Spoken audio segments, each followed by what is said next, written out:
So continuing on from the first video, today I'm going to just go through some of the UDS or diagnostic aspects of CAN. In the first video we had this Ford cluster over here, and we were able to talk to it via the CAN libraries on the STM32. We were able to, send some messages and receive back some data from the cluster. Nothing too fancy. Today we're gonna perform some diagnostics, mainly just reading DTCs and decoding that. So I guess just to start off, we should mention that the node ID of the cluster is 720, and that's specific to Ford. For a different manufacturer, that ID will be different. And when we send messages to 720, we're going to hear back on 728. That's just how UDS works. It's plus 8 bytes. And if we had multiple ECUs, we would use functional addressing, where we'd send the request to 7DF. But we don't have multiple ECUs here. We only got one. So I'm going to be sending everything to 720 and listening back for a 728 message ID. I guess the very first thing we do is put the ECU into default session, and it's quite simple really. We send a 3-byte message containing the session ID, which is service 10, and 1 byte value of 1 at this position here to request default session. And if successful, the cluster will respond back with the following parameters. So 6-byte data length code. 50 over here means positive. Positive response is always plus 40 of the session ID, so we know that we got a positive response here. 1 to denote the session that we requested, so we requested default, and that's confirmed. And a couple of parameters here with regards to the performance of the cluster when it comes to dealing with these requests. Not 100% clear on this, but I believe this value here would indicate that it's we can expect the response back within 50 milliseconds. If not, then 01F4 would mean it's got an additional 500 milliseconds to respond back. We won't really be going into depth with that or testing that. It's just simply the response back from the cluster as to its capability. Now, I've gone ahead and done some of this already whilst testing. So we can see over here that the very first line, I requested a default session, and all I'm really doing there is simply just sending that those values. So it's just a message length of 3, and I'm sending a value of 02, 10, 01, and then I'm hearing back from the cluster at an address of 728. So if you remember, the cluster was 720, and that's actually the message header that I've defined over here, 720. And I've also applied a filter, so we only hear back from 728, and we're actually getting a positive response. So this value is from the cluster, and that's what I've written down over here.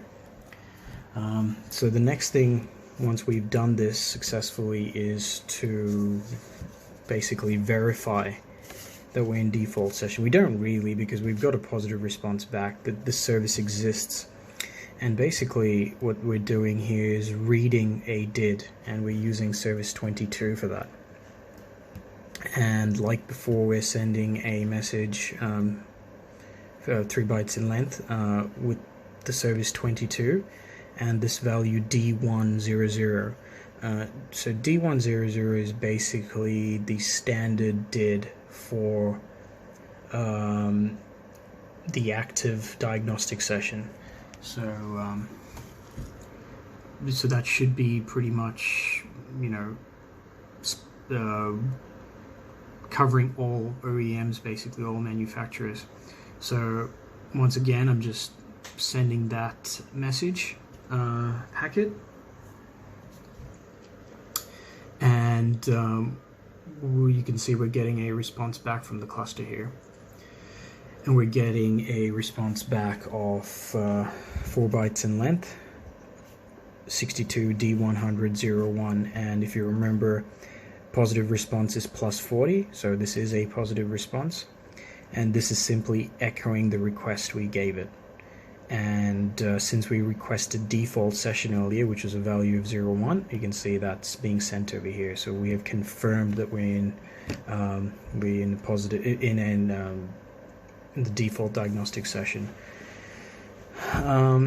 So now, once we've done that, I guess the next step would be to query for DTCs, and for that we're going to use service 19.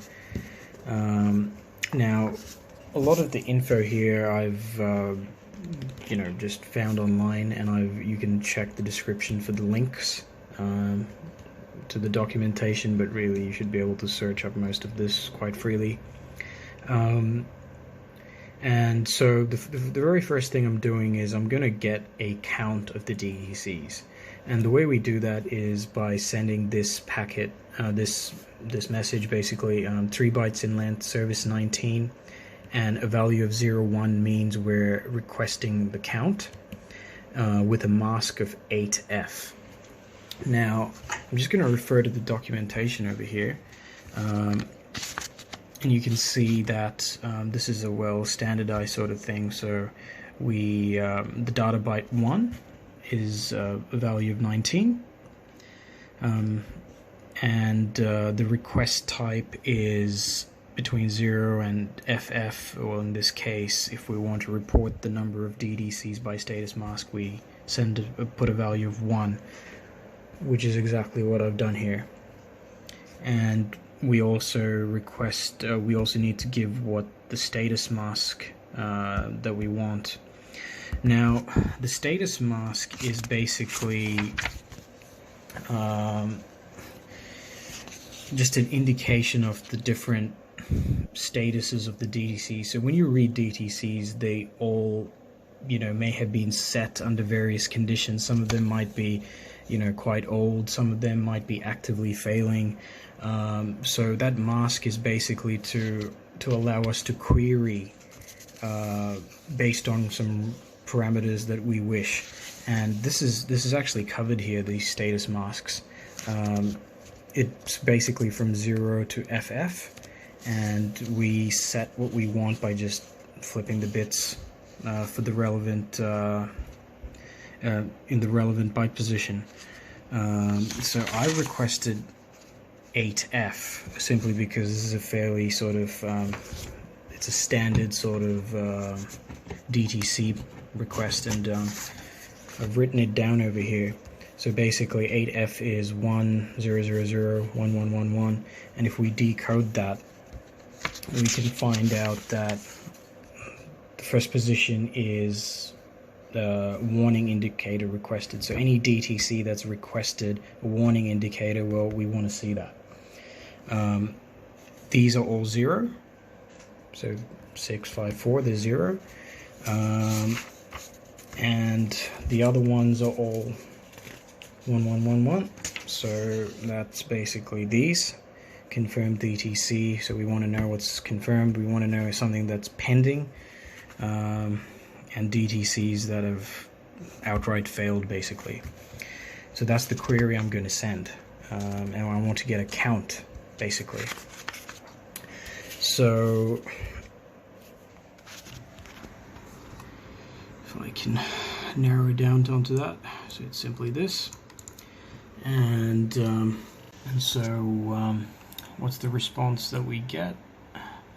Well, we can see over here it's a 6-byte data length code with a positive response, plus 40 bytes, value of 0, 1, because that's what we requested. So if I go back to the card, to get the count, we have a value of 1, and I requested a status mask of 8F, but in fact we actually got a status mask availability of CA.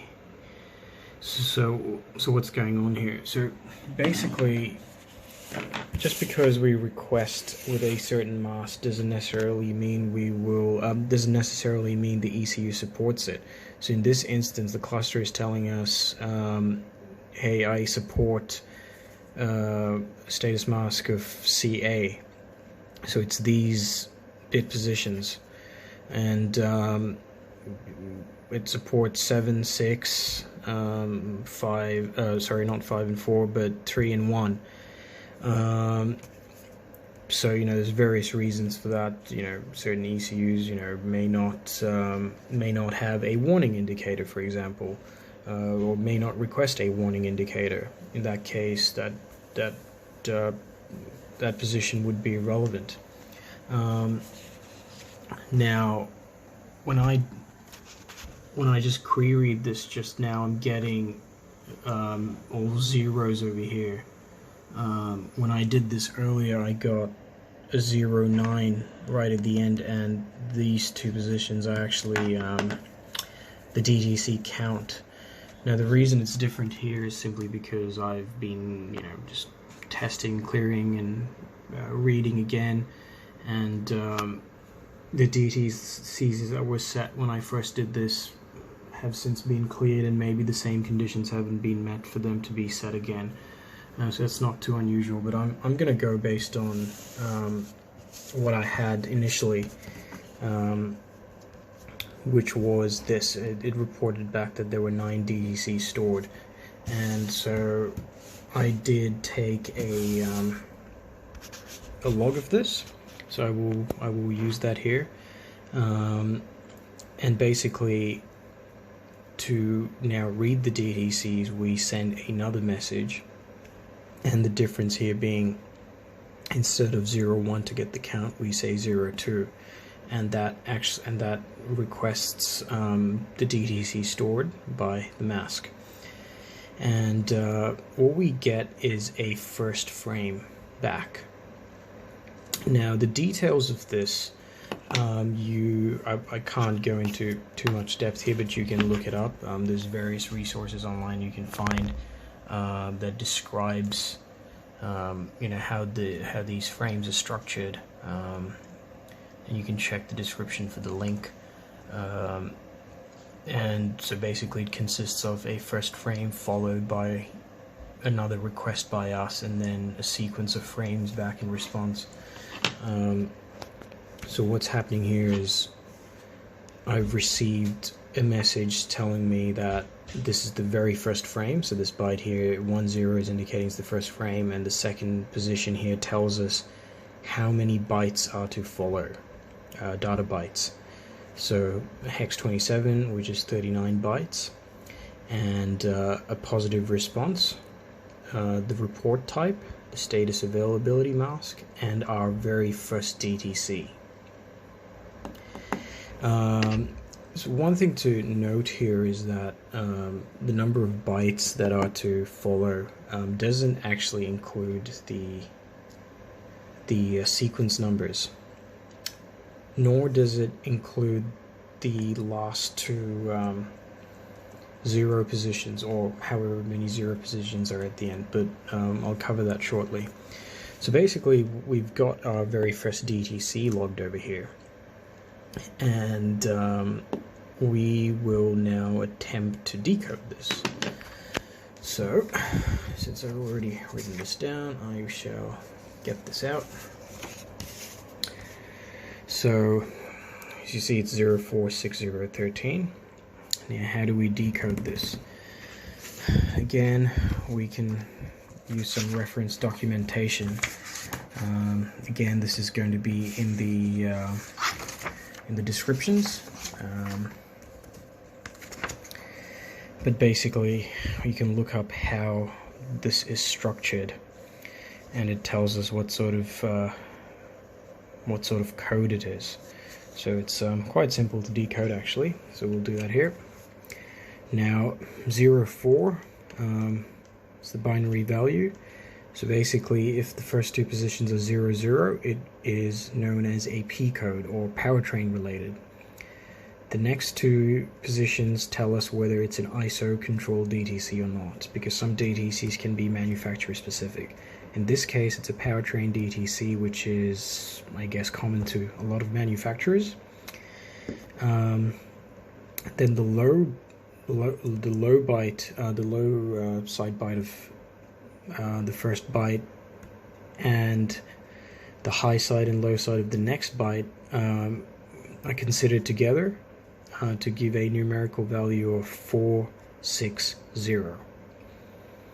The last byte, 0x13, is an additional info for the failure type, and that decodes to 13.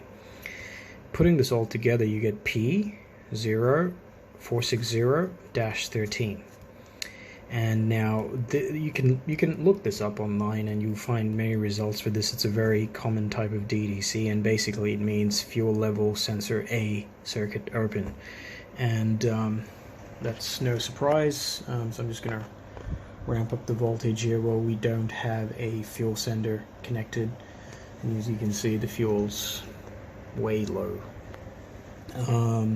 To be honest, to get rid of this DTC, I could simply just connect a resistor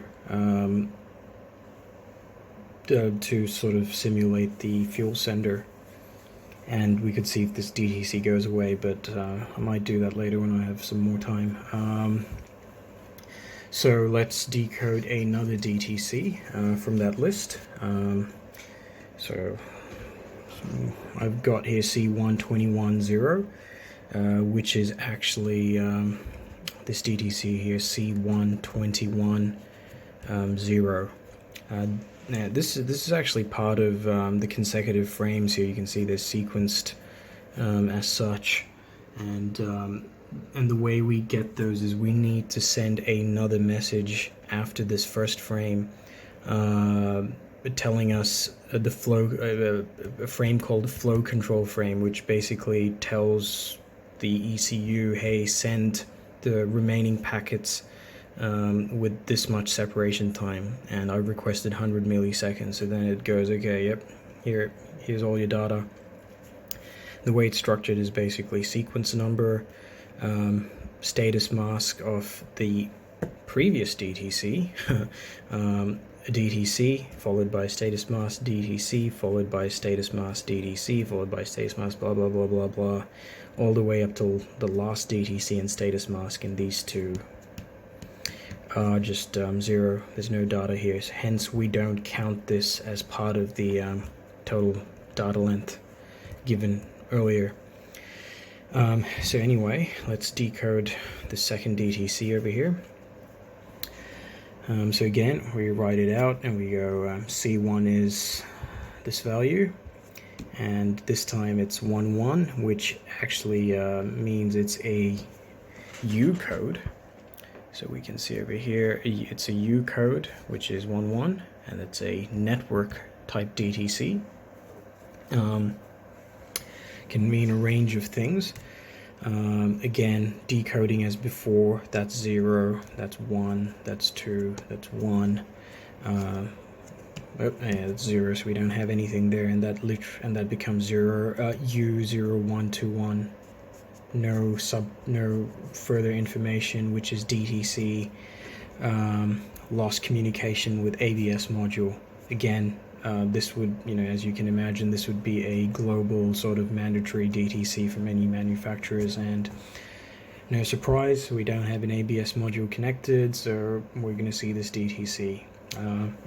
Generally, these C1 type DTCs mean it's lost communication, and if if you look at the count here, we have a lot of C1s everywhere, even a C2. I believe that means it's basically a lost comms. Now, I guess one relevant aspect of this is again the status mask. So it's saying that it's failed with a status mask of 48. Now I haven't actually gone about to decode this. I've got a 40 here. So I guess let's quickly have a look at what 48 could mean. So I'll clear this and let's put 48. What do we get? So 0100100. Okay. So let us try and decode that quickly whilst we're here. So we have bit 6 enabled. Test was not completed this operation cycle. So that means this was stored from some time ago. It wasn't from the current DTC request, read DTC request. And the other bit position is 3, and it was confirmed. So when I read the DTC, it was marked as a confirmed DTC, and you can see here if it's a value of 1, how it was set. It was confirmed at least once since the last call to clear diagnostic information. It makes sense that all of these were set under those conditions. Now remember, when I first read these DTCs, I didn't know actually the history behind this cluster. It could have been from a wrecked vehicle.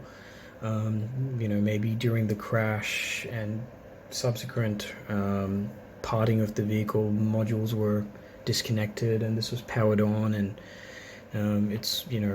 it might have received invalid data during the crash, or while other modules were being disconnected, and a whole bunch of DTCs were set. And now when we're clearing and reading again, those conditions aren't the same, so we might see a different set of DTCs, and it is actually what we're seeing over here. Okay, so now we've decoded 2 DTCs.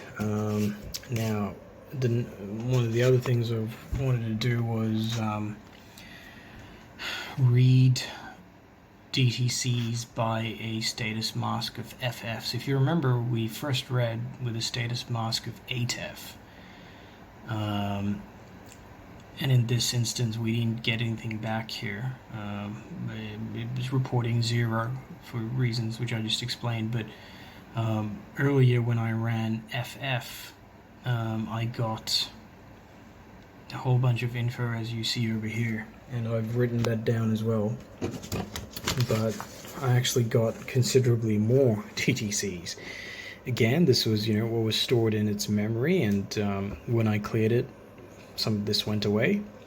Maybe if I do it again, it might, it's been a period of time that this has been powered on, it might reset some of those, but I got some, 10 frames, 10 consecutive frames.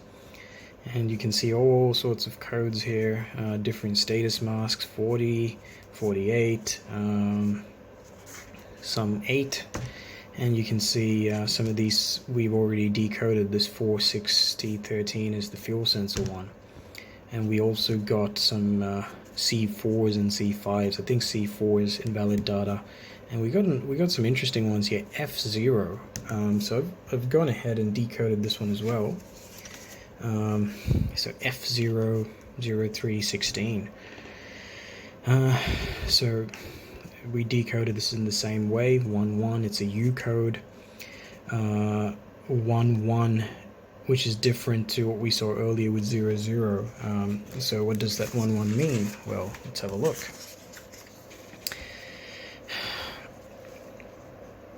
So 11 is actually also an ISO controlled DTC. 00 is, as well as 11. There's only really one that's manufacturer controlled, so that becomes U300316, and that decodes to be a battery circuit voltage below threshold.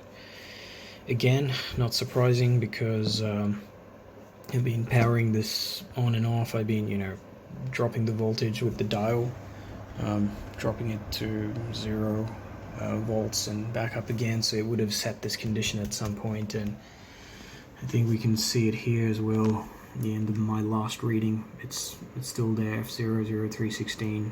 There's another F code here as well.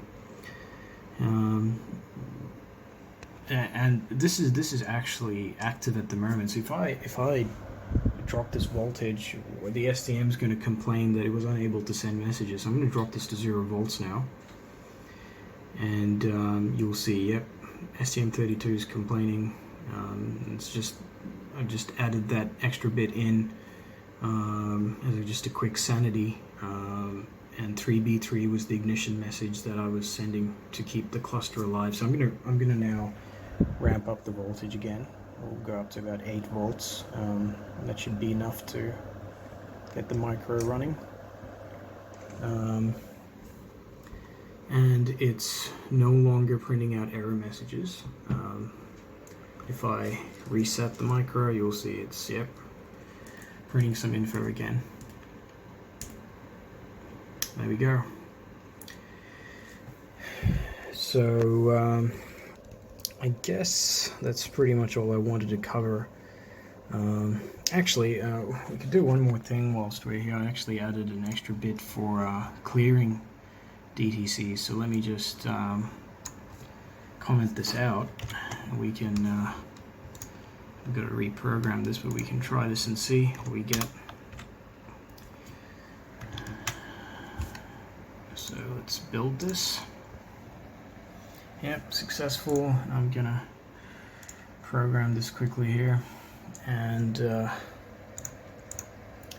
put this up.